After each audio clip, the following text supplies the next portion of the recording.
మీ జీవితంలో ఏదైనా కష్టం వస్తే మీ సర్కిల్‌లోని పుష్యమి నక్షత్రం వాళ్ళని పట్టేసుకోండి. అందరికి నమస్తే అండి. సో, మీ జన్మ నక్షత్రం, మీ జన్మరాశి మీకు తెలవకపోతే మీ డేట్ ఆఫ్ బర్త్ డీటెయిల్స్ కామెంట్స్‌లో పెట్టండి చూసి చెప్తాము. సో, పుష్యమి నక్షత్రంలో 4 పాదాలు కూడా కర్కాటక రాశిలోకెళ్తాయి. అండ్ పుష్యమి నక్షత్రం సింబల్ వచ్చేసి గోమాత పొదుగును సూచిస్తుంది. అంటే గోమాత ఎట్లయితే ఎటువంటి ఎక్స్‌పెక్టేషన్స్ లేకుండా అందరికి కూడా పాలిస్తదో, సో పుష్యమి నక్షత్రం వాళ్ళు కూడా ఎమోషనల్లీ చాలా కేరింగ్‌గా ఉంటారు. పుష్యమి నక్షత్రం కర్కాటక రాశి అనంగానే చాలా మంది వీళ్ళు ఓన్లీ ఎమోషనల్ అంటారు. బట్ అది ఎక్స్ట్రీమ్‌లీ రాంగ్ అండి. ఎందుకంటే వీళ్ళకి హై ఇమాజినేషన్ పవర్ ఉంటది. అండ్ శని కూడా సహకరిస్తే మాత్రం వీళ్ళు టాప్ లెవెల్ ఎమోషనల్ మెచ్యూరిటీ ఉంటుంది వీళ్ళ దగ్గర. ఏదైనా కష్టం వచ్చినప్పుడు వీళ్ళ దగ్గరికి వెళ్తే క్రేజీ సొల్యూషన్స్ ఇస్తారు వీళ్ళు.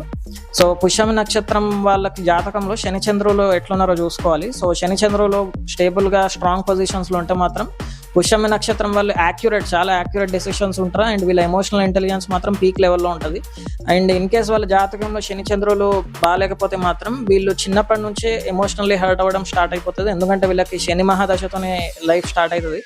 అండ్ వీళ్ళకి ఎమోషనల్ కేరింగ్ ఉన్న వేరే వాళ్ళ కేరింగ్ చూపించినా కూడా దాని తగ్గట్టు వీళ్ళకి రిటర్న్ రాకపోవడం వల్ల వీళ్ళు ఎమోషనల్లీ చాలా స్ట్రిక్ట్గా తయారైపోతారు అనమాట. ఇట్లాంటి మన ఇష్యూస్ ఉంటే వీళ్ళు రెమెడీస్ వేసుకోవాల్సి ఉంటుంది.